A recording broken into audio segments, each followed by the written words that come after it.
ॐ सदाशिवसमारम्भां शङ्कराचार्यमध्यमाम् अस्मदाचार्यपर्यन्तां वन्दे गुरुपरम्पराम्।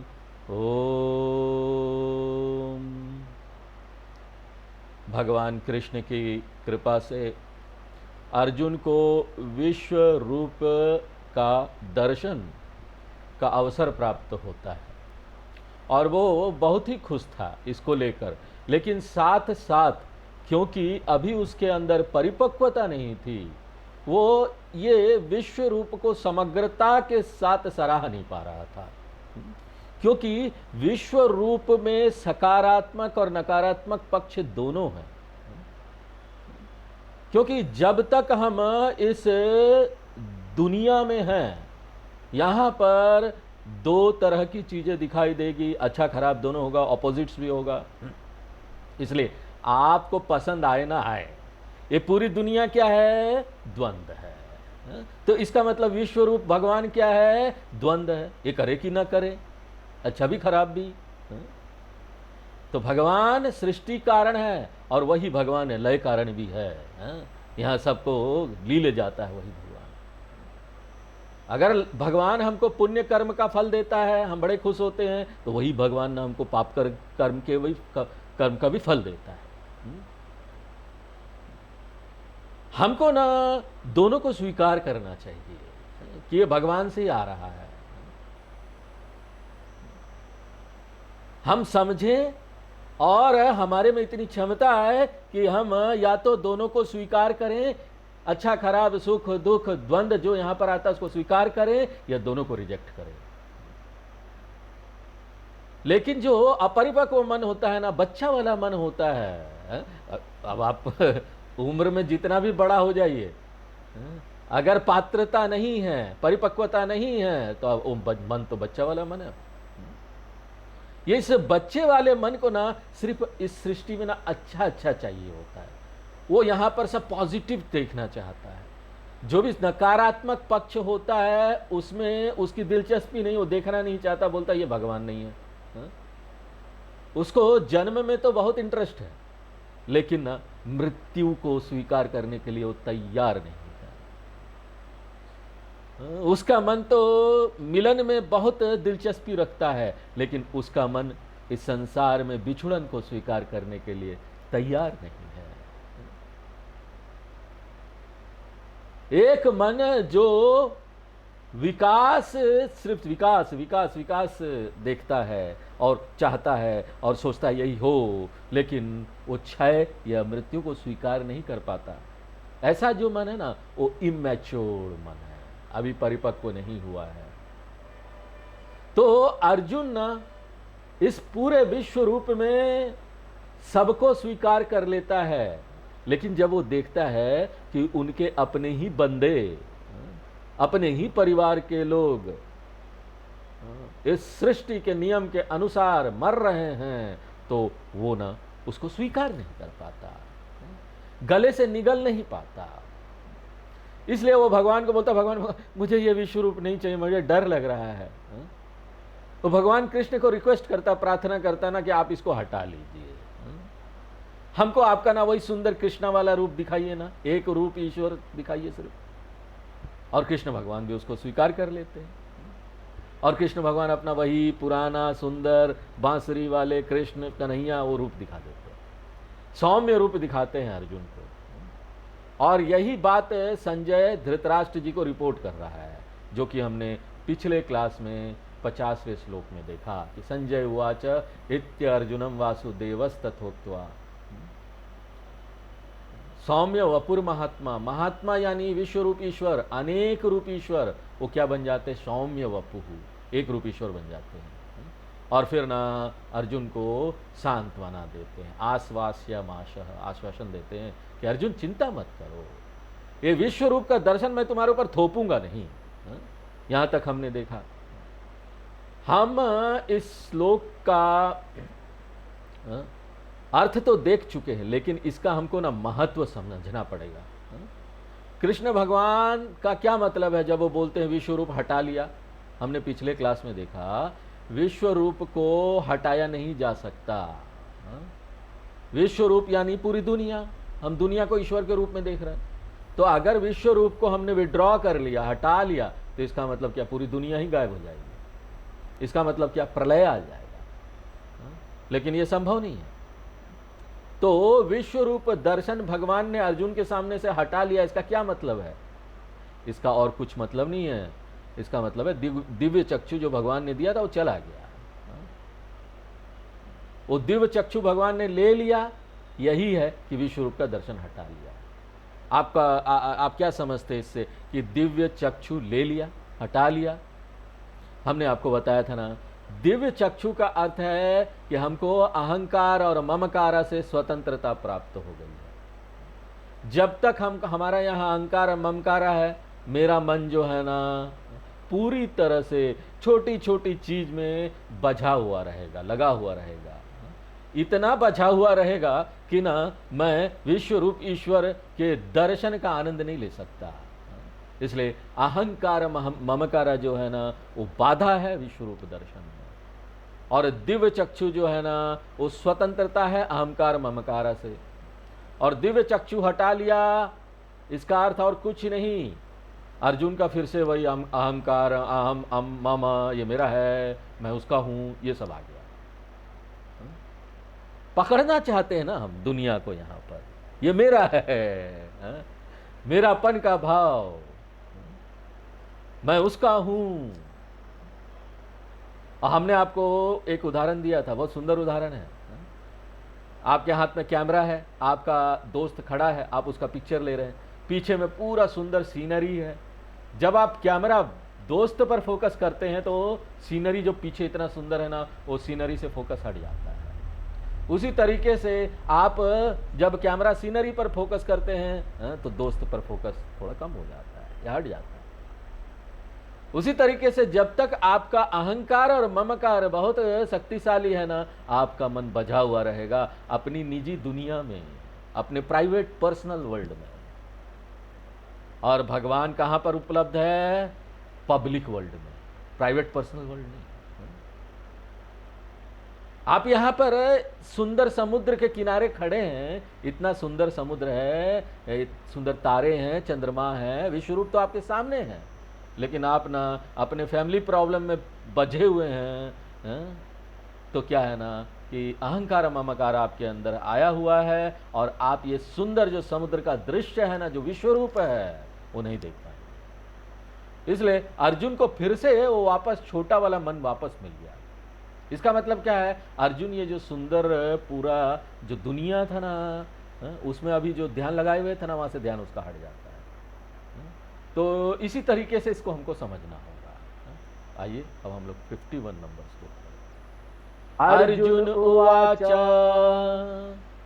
अर्जुन उवाच दृष्ट्वेदं मानुषं रूपम्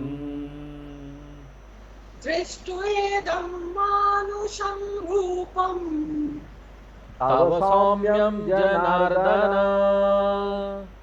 तव सौम्यं जनार्दन इदानीम् अस्मि संवृत्तः इदानीमस्मि संवृत्तः सचेता प्रकृतिं गतः सचेता प्रकृतिं गतः। तो जब अर्जुन को अपना अहंकार ममकार वापस मिल गया तो प्राकृतिक रूप से वो विश्व रूप का दर्शन नहीं कर पा रहा था। भगवान की इतनी सुंदरता है, इतनी नेचुरल दुनिया, अरे देखो तो सब में ईश्वर है। और देखो उसको जब ये चीज दिव्य चक्षु के भगवान की कृपा से मिला था ना, अपने मेहनत से तो मिला नहीं था उसको, तो उसके लिए ना ये बहुत सुंदर नहीं था, उसके लिए डरावना चीज हो गया था। अब वो कृष्ण भगवान को कैसे देख रहा था? अपना निजी भगवान जो उसके पूजा के कमरे में है। अनेक रूप भक्ति से वो कहां गया? एक रूप भक्ति में। इससे एक बात स्पष्ट हो जाती है कि अनेक रूप भक्ति के लिए मेरे मन को बहुत परिपक्व होना पड़ेगा, नहीं तो अनेक रूप भक्ति मेरे लिए एक डरावना भक्ति हो जाएगा, मैं उसका मजा नहीं ले पाऊंगा। और जब अनेक रूप भक्ति ही इतना डरावना होगा तो फिर अरूप भक्ति का क्या बोलना। अपरिपक्व मन के लिए ना अरूप ब्रह्म जो है, आत्मा जो है ना, अपील ही नहीं करेगा, आकर्षित ही नहीं करेगा। निर्गुण ब्रह्म क्या है, वो अपील ही नहीं करेगा, हाँ, मन ही नहीं लगेगा उसमें। हाँ? जैसे फीका खाना हो ना, खाना में कोई नमक नहीं हो, मसाला ना हो, उसी तरीके से आपको निर्गुण ब्रह्म, उसमें कुछ नहीं, वो एक है, अद्वैत है, उसमें कोई 5 इंद्रियां नहीं है, शब्द स्पर्श रूप रस गंध कुछ नहीं है। क्या मजा है भैया। तो उसको तो सराह ही नहीं पाएगा। तो जब मन है ना अगर इतना अपरिपक्व है तो अनेक रूप भक्ति यहां पर अपील नहीं कर रहा है, आकर्षित नहीं कर रहा है, तो अरूप भक्ति तो करेगा ही नहीं। ठीक है, कोई बात नहीं।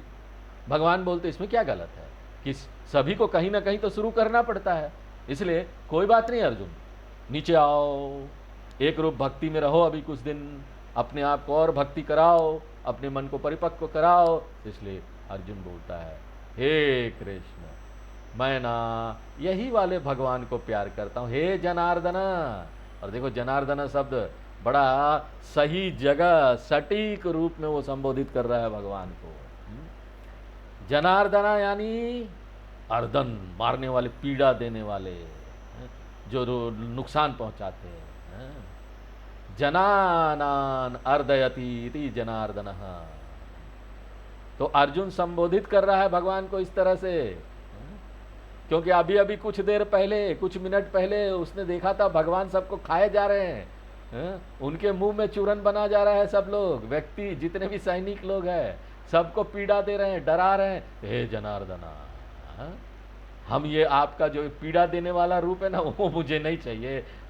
आई वांट सौम्य वपु, भगवान मुझे सौम्य वपु दीजिए ना, सौम्य रूप दर्शन दीजिए ना, आपका प्रसन्न रूप वाला, जो मनुष्य रूप वाला है। अधरम मधुरम, बड़ा सुंदर भजन है।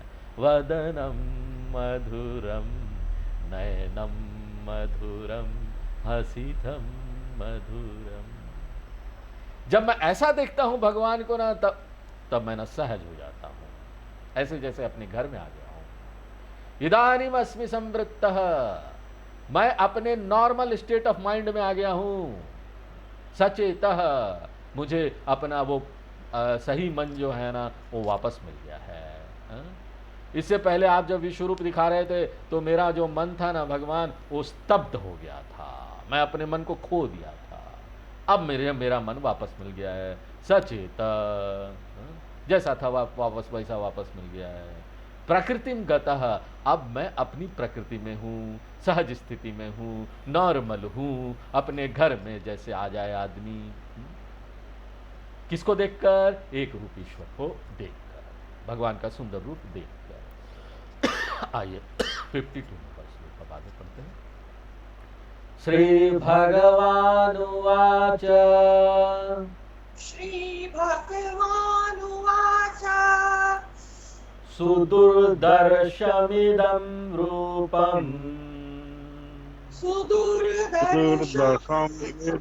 रूपम् दृष्टवानसि यन्मम, दृष्टवानसि यन्मम, देवा अप्यस्य रूपस्य, देवा अप्यस्य रूपस्य, नित्यं दर्शनकाङ्क्षिणः, नित्यं दर्शनकाङ्क्षिणः। अब भगवान कृष्ण इन सब बातों का समापन करना चाहते हैं। कैसे? विश्वरूप दर्शन की महिमा का गुणगान करते थे। अर्जुन तो बहुत खुश था विश्वरूप को लेकर। कृष्ण भगवान बोलते हैं, अर्जुन यहां पर तुमको एक विलक्षण चीज मिली है। इदम रूपम सुदुर्दर्शम। इतना आसान नहीं है मेरा ये विश्व रूप देखना, सबको ये नहीं मिलता। मेरा जो ये अनेक रूप है, दृष्टवान असी यन ममा, जो मैंने अभी अभी तुमको दिखाया। क्यों? क्योंकि तुम ये डिजर्व करते थे, तुम पात्र थे। पूरी तरह से तो पात्र नहीं थे, लेकिन मेरी कृपा के कारण और तुम्हारी शरणागति के कारण मैंने तुमको एक रेयर, एक विलक्षण दर्शन दिया।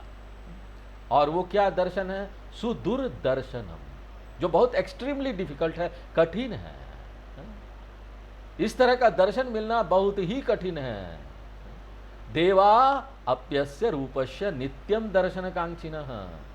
भगवान लोग ना बड़े तीव्र रूप से इच्छा करते रहते हैं कि ना उनको विश्व रूप का दर्शन मिले। देवता लोग जो हैं, जितने भी देवता लोग हैं, इंद्र है, वरुण है,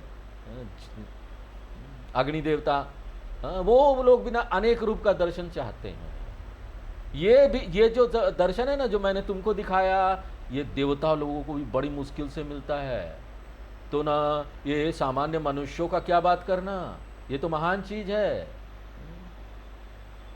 दर्शन कांक्षिणः, वो लोग ना बैठे रहते, इंतजार करते रहते हैं कब हमको यह दर्शन मिलेगा, बार बार प्रार्थना करते रहते हैं। लेकिन देखो, मैंने उनको नहीं दिया ये दर्शन, तुम ही हो अर्जुना, बड़े चुने हुए व्यक्ति हो तुम, सोच लो, बड़े सबसे अलग हो, मेरे भक्त हो ना, शरणागति किया तुमने, तो अब ये दर्शन तो मुझे देना ही था तुमको, इसलिए मैंने तुमको चुना ये दर्शन देने के लिए। चलो अब 53 नंबर श्लोक पढ़ते हैं। नाहं वेदैर्न तपसा नाहं वेदैर्न तपसा न दानेन न चैज्यया न दानेन न चेज्यया शक्य एवं विधो द्रष्टुम् शक्या एवं विदो द्रष्टुम् दृष्टवानसि मां यथा। दृष्टवानसि मां यथा। तो इससे पहले वाले श्लोक में भगवान कृष्ण बोलते हैं कि विश्व रूप दर्शन जो है ना, बहुत ही विलक्षण चीज है। प्राकृतिक रूप से यहाँ प्रश्न आता है, अगर ये बहुत विलक्षण चीज है तो विश्व रूप का दर्शन प्राप्त करने का साधन क्या है, कैसे कर पाएंगे? क्योंकि देवताओं को भी ये नहीं मिलता, तो फिर इसका साधन क्या है विश्व रूप दर्शन करने का? और कृष्ण भगवान यहाँ पर साधन बताना चाहते हैं, विश्व रूप दर्शन का क्या साधन है। और ये जो दो श्लोक है 53 और 54 नंबर, इसमें साधन बताएंगे। और जो साधन कृष्ण भगवान यहाँ बताना चाहते हैं वो भक्ति है, एक इच्छा, एक ईमानदार इच्छा, एक तीव्र इच्छा, एक तीव्र भक्ति, ये साधन है विश्व रूप का दर्शन करने के लिए। और कृष्ण भगवान ये जो तीव्र भक्ति है, इसकी महानता बताना चाहते हैं। और जैसा कि हमने आपको पहले बताया था कि हमारे शास्त्रों में एक साधना की महानता को बताया जाता है, और ऐसे समय में दूसरे साधना को निम्न दिखा दिया जाता है। लेकिन हमको बड़ा सावधान होना चाहिए कि ये नहीं समझना चाहिए कि दूसरे जो साधना को निम्न बताया गया है वो बेकार है, उसका कोई काम नहीं है। वो भी उतना ही महत्वपूर्ण है, बहुत महत्वपूर्ण है। लेकिन यहाँ पर एक साधना पर फोकस किया जा रहा है, दूसरे साधना को निम्न दिखा दिया जा रहा है। ये जो नियम है हमारे शास्त्रों में, इसका उपयोग होता है, जो लॉ है, इसको बोलते हैं नहीं निंदा न्याय। तो सचमुच में दूसरे साधना की निंदा नहीं की जा रही है, ये तो न्याय है। तो आपके तरीका है, आपके मन में एक साधना का महत्व को बैठा देना, फोकस करा देना। इसलिए इस श्लोक में कृष्ण भगवान क्या बोल रहे हैं, बाकी सारी साधनाएं निम्न हैं, उसका कोई काम नहीं, एकमात्र भक्ति ही बहुत महत्वपूर्ण साधना है। और कौन कौन से साधनाओं के बारे में यहाँ बताया जा रहा है जो निम्न है? वेदैहि एवं विधा अहम द्रष्टुम न शक्य। अगर आप बहुत बड़े वैदिक पंडित हैं और आप पूरे वेद का पाठ बिना देखे कर सकते हैं, वेद पाठी लोग होते हैं, जटा वल्लभ घना पाठी, ऐसे इसे घन पाठी। अगर आप ऐसे वैदिक पंडित भी है ना, तब भी ना आपको विश्वरूप का दर्शन इससे तो नहीं प्राप्त हो सकता। एवं विधा अहम विश्वरूप अहम, विश्वरूप दर्शन संभव नहीं है वेद अध्ययन से भी। एवं विधा अहम द्रष्टुम न शक्य, ये सबके साथ आपको जोड़ना पड़ेगा। तपसा एवं विधा अहम द्रष्टुम न शक्य, अगर आप घोर तप भी करेंगे ना, इतना घोर व्रत भी करेंगे ना, तप करेंगे, अभ्यास करेंगे, तो ये तप से बिना एक व्यक्ति को विश्वरूप का दर्शन प्राप्त नहीं हो सकता। तो वेद सहायता नहीं कर सकता, तप भी आपकी सहायता नहीं कर सकता। लेकिन हमको यहाँ पर एक चीज याद रखना चाहिए, आप अगर ये सारी चीजें कर रहे हैं ना, तो इसका मतलब नहीं है कि आप इसको छोड़ दें। नहीं नहीं स्वामी जी आप अभी छोड़ दो, तो बेकार बताया गया है। नहीं, ये छोड़ने के लिए नहीं है, महानता का गुणगान करने के लिए है, एक पर फोकस करने के लिए है। और उसके बाद बोलते ना दाने ना, यहां भी ना एक व्यक्ति को बड़ा सावधान रहना पड़ेगा। हाँ, ऐसे ही कोई किसी को दान नहीं देता। अगर कोई ये श्लोक पढ़ लेगा ना, तो वो जो दान देता वो भी नहीं देगा 1 रुपया भी नहीं देगा। पंडित को वही हम लोग 10-11 रुपया दे देते हैं आज भी तो वो भी नहीं देगा व्यक्ति। नहीं नहीं, दान से तो कुछ होता नहीं पंडित जी, आप पूजा करके जाइए। तो हमको यहाँ पर बहुत अच्छी तरीके से नोट करना चाहिए, भगवान ये नहीं बोल रहे हैं दान बेकार है। अभी देना इतना समस्या है, देना नहीं ना चाहता कोई, अपनी अंटी से पैसा नहीं निकालना चाहता है। धर्म के कार्य के लिए तो दान मिलना बड़ा कठिन काम है, जब तक कोई गलत काम ना करो। बोलते हैं ट्रस्ट में पैसा डाल दो और कट हमको दे दीजिएगा, इनकम टैक्स बच जाएगा। अच्छा भैया, इसीलिए ट्रस्ट बनाया क्या? ऐसे लोग आते हैं, आपके सीईओ को बोल दीजिए हम इतने लाख रुपया देंगे आपके ट्रस्ट में, और फिर ना आप हमको कट मार के इतना दे दीजिएगा। अब पता नहीं वो कैसे करते हैं इनकम टैक्स बचाने के लिए। दान भी देंगे ना, अपना फायदा देखेंगे तो ना दान, ऐसे ही समस्या है। तो ये जो है ना, ये मिसलीड करने वाला है। तो इसलिए बहुत केयरफुल रहना चाहिए, हमको समझना चाहिए कि चैरिटी जो है, दान जो है, बहुत महत्वपूर्ण है। बृहदारण्यक उपनिषद में बोलते हैं तमेतम वेदानुवचनेन ब्राह्मण विविदिशन्ति यज्ञेन दानेन तपसा न सकेन। और यहां पर शिक्षावल्ली में 33 उपनिषद में बोलते हैं श्रद्धया देयम अश्रद्धया देयम, दान महत्वपूर्ण है। लेकिन इस संदर्भ में क्या बोल रहे हैं कि अरे ये तो कोई काम का नहीं है, विश्वरूप का दर्शन नहीं कराएगा। उसके बाद क्या बोल रहे हैं, न च इज्जया, ये जो दूसरा वाला है इज्जया, इज्जया यानी यज्ञ कर्मकांड।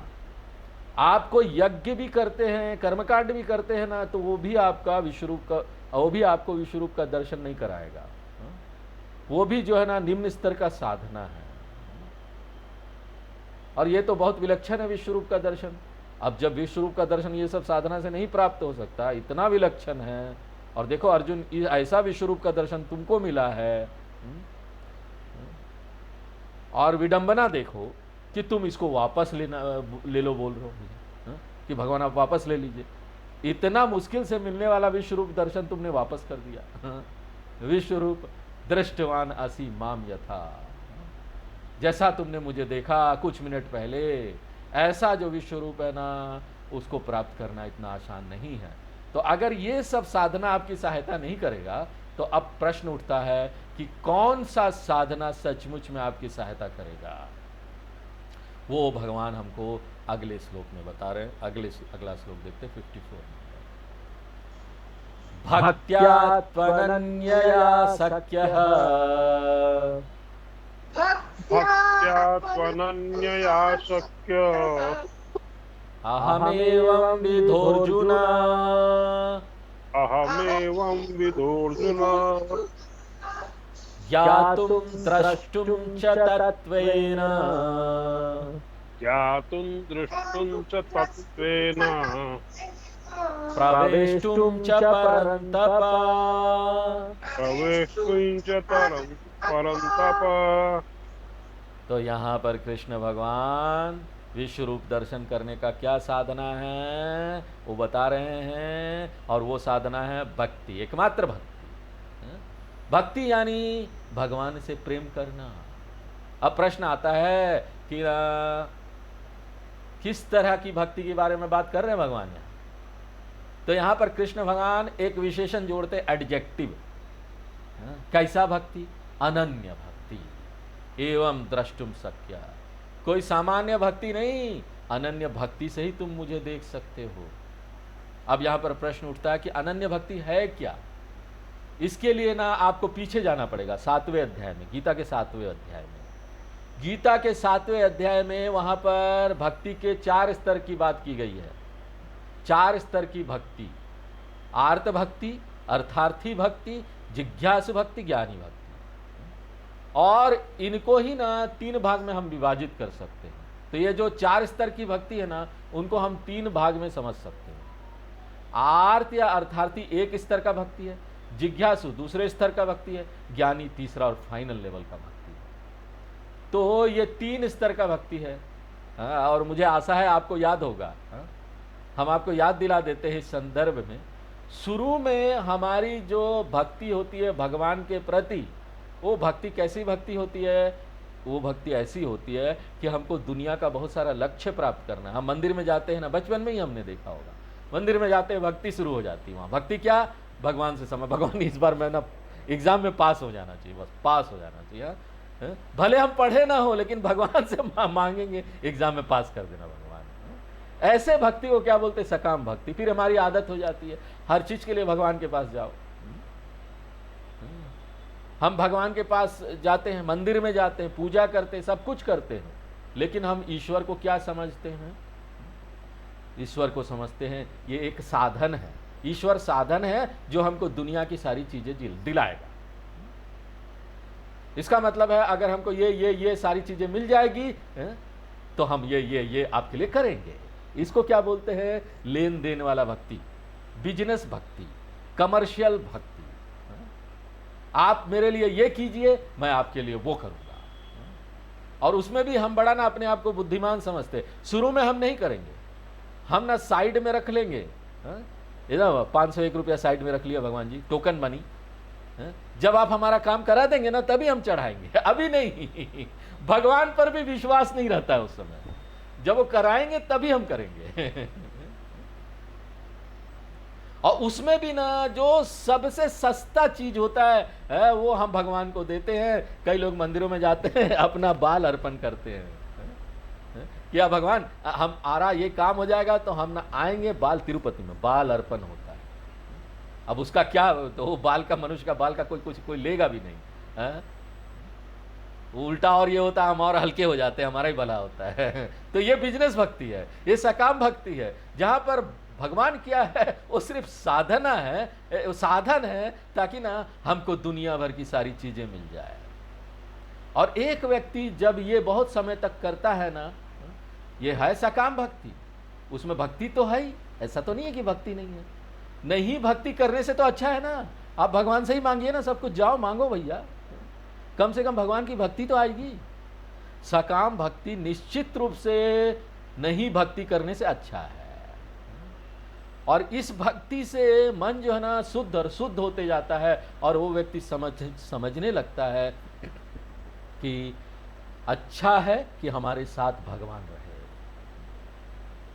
और ये बात धीरे धीरे और भी आगे जाकर वो समझ जाता है कि भगवान जो है ना वो साधन नहीं है, भगवान साध्य है। हमको तो भगवान को पकड़ना चाहिए, दुनिया की चीज़ें नहीं पकड़ना चाहिए। वो मैच्योर हो जाता है भक्ति करते करते। वो इतनी बात समझने के लिए मैच्योर हो जाता है कि ना यहाँ पर दुनिया की हर चीज़ों में ना 3 तरह के दोष हैं।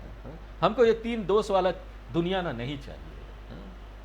3 तरह का दोष क्या है? हमारे को बार बार अलग अलग ग्रंथों में बताते आए हैं। एक दोष है दुख मिश्रित तत्वम। दुनिया में जितनी भी चीज है उसमें पीड़ा मिला हुआ है। अगर वो आप करेंगे ना, पीड़ा तो आएगा ही आएगा, है? उसके बिना कोई चीज नहीं। दूसरा दोष है अतृप्तिकरत्वम। जो भी चीज आप यहां प्राप्त कर ले वो पूरी तरह से संतुष्टि आपको कभी नहीं देगी। आपको और चाहिए होगा, और चाहिए होगा, और चाहिए होगा। एक इच्छा की पूर्ति की और 4 इच्छा आ गया, 4 इच्छा की पूर्ति की और 8 इच्छा आ गया, 8 इच्छा की पूर्ति की 50 आ गया, 100 आ गया। ऐसा चलता रहेगा, कभी भी आपको संतुष्टि नहीं मिलेगी। और अंतिम वाला है बंधकत्वम। हम ना धीरे धीरे करके लत में पड़ जाएंगे। कोई भी एक चीज आप करना शुरू कीजिए संसार में, उसका मजा लेना शुरू कीजिए, आपको लत पड़ता जाएगा, उसके बिना आपका काम ही नहीं चलेगा, आप उसके गुलाम हो जाएंगे। तो ना दुनिया भर की इन चीजों में ना इन 3 तरह का दोष है, दुख मिश्रितत्वम, अतृप्तिकरत्वम और बंधकत्वम, बांधता है। ये हम समझ जाते हैं और हम इस बात को समझ जाते हैं कि देखो भगवान ही भी एक भरोसे करने वाला है, भगवान ही एक है जो जिस पर भरोसा किया जा सकता है और ना जिसमें ये 3 तरह का दोष नहीं है। जितना भक्ति करते जाइए, भक्ति करते भक्ति आनंद मिलेगा आपको, आगे जाकर संतुष्टि भी मिलेगा। जब भगवान के साथ एक हो जाएंगे तो पूरा संतुष्टि प्राप्त हो जाएगा। अरे बंधना है तो ऐसे चीज से बंधो जो दुनिया के सारे बंधन से आपको छुड़ा दे। दुनिया की चीजों से बंधोगे तो और बंधन में ले जाएगी, आपको और दुख में ले जाएगी, लेकिन भगवान के साथ बंधोगे तो वो सारे बंधन से आपको छुड़ा देगी। तो आज हम लोग यहीं पर विराम देते हैं, आगे फिर नेक्स्ट क्लास में देखेंगे। ओम पूर्णमदः पूर्णमिदं पूर्णात् पूर्णमुदच्यते पूर्णस्य पूर्णमादाय पूर्णमेवावशिष्यते। ओम शांति शांति।